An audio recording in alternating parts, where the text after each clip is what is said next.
Bom dia, Vivian. Bom dia, Chico. Bom dia, Rodrigo. Bom, o primeiro destaque que eu trago diz respeito à guerra entre Israel e Palestina, né? Uma entrevista muito importante da Sylvia Steiner, que é ex-juíza do Tribunal Penal Internacional, e que ela aponta que o Hamas e Israel cometem crimes de guerra nesse confronto, né?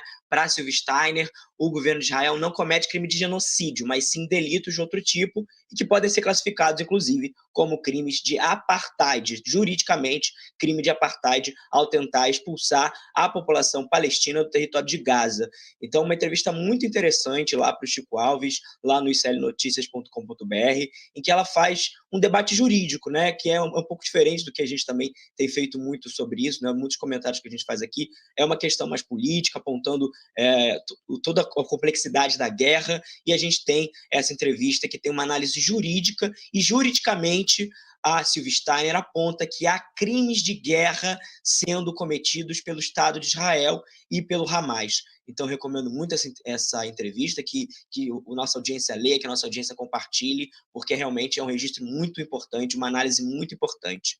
E a gente... Desculpa, Vi. Diga. Não, eu ia dizer que essa questão do genocídio, tecnicamente, eu entrevistei uma vez a Sylvia Steiner, quando se falava o Bolsonaro genocida na questão da pandemia, os que lidam com essa área jurídica diziam que era difícil enquadrar em genocídio, a não ser contra os povos indígenas. Se ficasse comprovado que ele tinha agido de maneira deliberada, o governo dele, né, para impedir o atendimento, como teve, né? Inclusive, corre lá no Tribunal Penal uma ação contra o Bolsonaro por genocídio, não contra os brasileiros em geral, mas contra os povos indígenas. Então, tecnicamente, o Lucas explicava aí, mas vale a pena ler, eu estou curioso para ler essa matéria. O que dá para enquadrar Israel é no crime de apartheid, né, Lucas? Acho que é isso que ela levanta na entrevista. Então, interessante. É claro que, juridicamente, tem esses aspectos para se levar em conta num tribunal como o Tribunal Penal Internacional, né?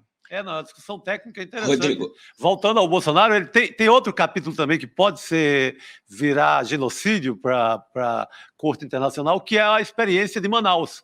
Ter deixado uma cidade sem oxigênio. Uhum. Aquilo vai se comprovar, ao final, que foi uma decisão de governo, uma decisão do Pazuello, que tira o oxigênio de Manaus e a chance de vida para milhares de pessoas. Aliás, Manaus está no destaque também, gente, no nosso site hoje, né? Sufocamento de outra maneira agora. Antes foi o Covid, agora é a fumaça das queimadas, volta a sufocar Manaus e outras cidades ali do Amazonas, né, Lucas? É isso, Vivian. No sábado foi registrado um nível de fumaça considerado insuportável para a população, um nível perigoso para a saúde, de 440 microgramas por metro cúbico de fumaça no ar.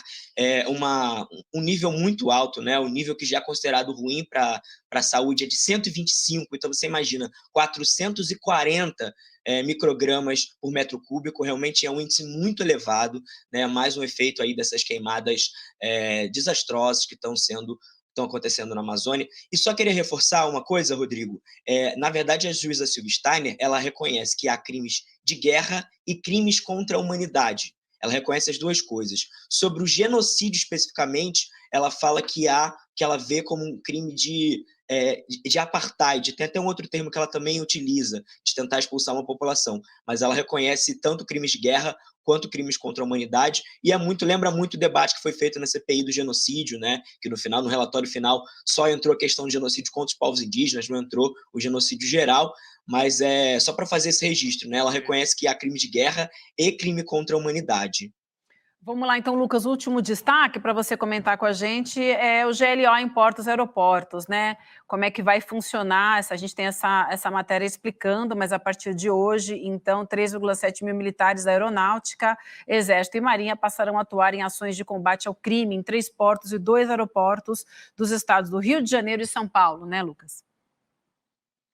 É isso, Vivi, a medida do governo federal para tentar conter a violência, né? Como o Edu falou no início, né? Uma medida que acaba sendo muito para mostrar que está atuando ostensivamente, mas, enfim, vamos acompanhar como é que vai ser em portos e aeroportos do Rio de Janeiro e de São Paulo, que vai durar até 3 de maio de 2024, então aí são uns 6 meses, perdão, de atuação das Forças Armadas em portos e aeroportos.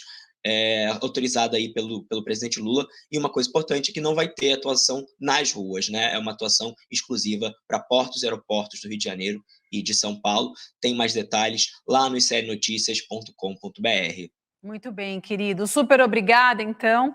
A gente se reencontra por aqui amanhã com mais destaques. Valeu, pessoal. Até amanhã. Até amanhã. E a gente deixa a dica também para vocês do artigo brilhante que o Chico Alves fez, analisando, né, essa questão da falta de energia e de água aqui em São Paulo. Está lá como destaque também. Vale a pena vocês acompanharem.